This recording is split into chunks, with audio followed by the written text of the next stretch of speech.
Hello and welcome to our channel.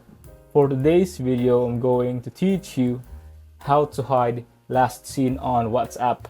Before we get started, please don't forget to like and subscribe and click the notification bell for you to be updated to our latest tutorial videos.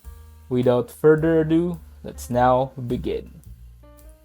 Open up WhatsApp and then tap on the settings button at the lower right corner of the app.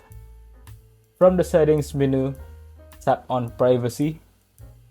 Select the last seen option. Now choose nobody from the list. This will stop everyone from seeing your online status as well as the last time you were online.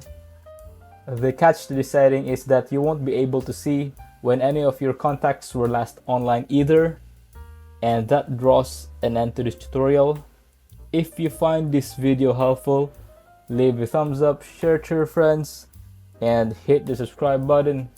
Thanks for watching, and I'll see you soon in the next video.